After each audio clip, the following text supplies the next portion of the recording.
Bom dia, pessoal. Eu sou o David Mendes do Histórias Perdidas e eu quero convidar vocês a uma viagem no tempo, tá? Vamos lá. Ontem, numa reunião com um amigo, o Regis, a gente entrou num debate muito interessante. Ele me questionou quem foi que fundou a cidade de Tremembé. E eu falei, foi o Manuel Cabral, né? Ele falou, nossa, que interessante o nome, Cabral. Tem alguma ligação com Pedro Álvares Cabral? Eu falei, sim, é primo distante do Pedro Álvares Cabral. E aí a gente parou e pensou, poxa, então realmente houve uma história dos templários na cidade de Tremembé. Todos aqueles alinhamentos começaram a tomar mais sentido, né?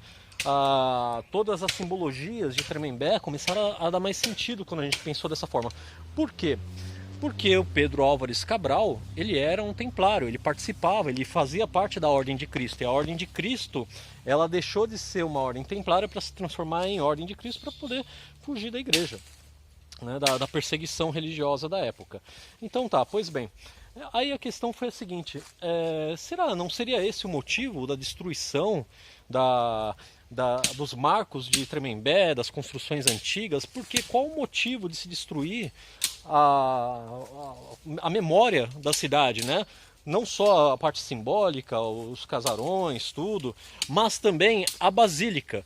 Porque se vocês pararem para pensar e analisar, a basílica, a parte interna dela, foi destruída por um padre louco, né? Na mesma época que a bica da Água Santa foi fechada e na mesma época que aconteceram muitas outras coisas, né? E eu tô aqui com o Regis, ele vai estar explicando aqui pra gente. Eu vou perguntar para ele novamente a pergunta que eu fiz ontem à noite.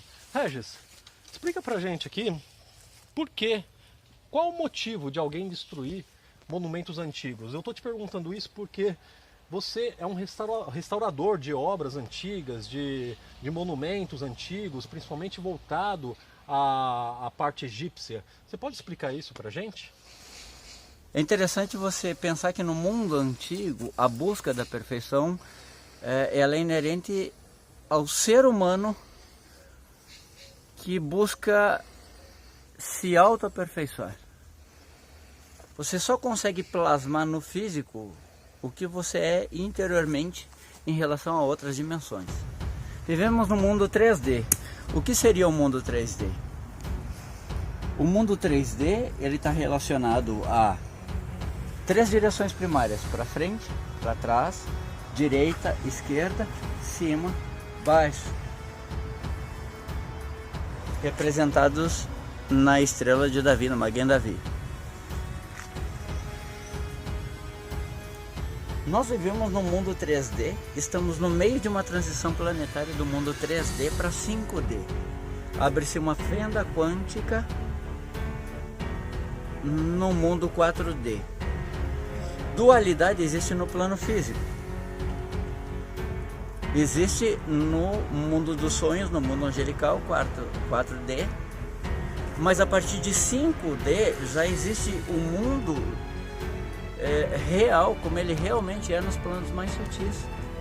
Toda vez que você dorme, você se desprende do corpo físico e você fica no mundo dos sonhos, no plano energético. Dali para cima já existe uma conexão com aquilo que não tem mais dualidade. O mundo 3D, existem anjos e demônios, luz e sombra, quente e frio. Uma sociedade lunar e uma sociedade solar. Nós temos aqui a polaridade feminina e masculina, preto e branco, quente e frio, seco e úmido, e tudo isso está na simbologia dos templos antigos. E o que a gente precisa fazer, o que a gente pode fazer? É resgatar esse equilíbrio. E essa ciência antiga era chamada então de Masih Merkabah, Cabala. Quando você entra num templo, o altar do templo, o santo dos santos, ele está numa posição inerente àquilo que seria o polo mais elevado de um templo. Quando você chega no altar, no centro de um templo, você tem a percepção de estar na Shekinah, aquilo que seria o coração do templo que liga o plano físico ao espiritual. E essa perfeição, essa busca, ela é inerente ao ser humano e é um resgate. Quando a gente fala de arte sacra, indiferente de ser uma sinagoga, de ser uma tárika, de ser uma igreja, os mestres do passado, eles sabiam talhar a pedra.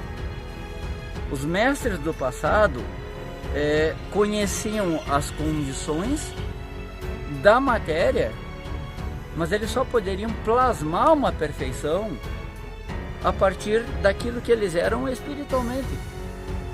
Por que hoje nós não temos, nós estamos perdendo a ciência do corte, do entalhe, da pintura? A arte em essência está sendo banalizada, a música, o cinema, a literatura, as 7 artes. Nós precisamos resgatar isso, e essa perfeição, esse resgate é um resgate em busca de algo superior, que é inerente à condição humana.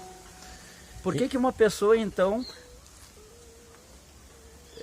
quebraria, destruiria um templo, uma história, pisaria na história? Eu só consigo ver uma história que ela era contada nas escolas e circula pela internet também, o conto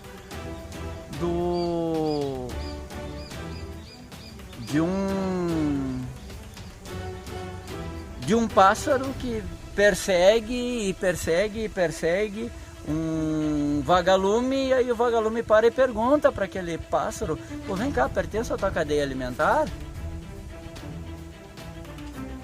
Eu pertenço à sua cadeia alimentar? E ele então responde: não, você não pertence à minha cadeia alimentar, mas a tua luz me incomoda. Meus caros amigos, qual a intenção da destruição dos monumentos e a banalização da cultura e da arte? Só a história, por trás da história, mudará a história. Vocês querem saber mais? Então se inscrevam aqui no canal, curtam esse vídeo, compartilhem com seus amigos e aguardem, porque no próximo vídeo nós vamos revelar muito mais.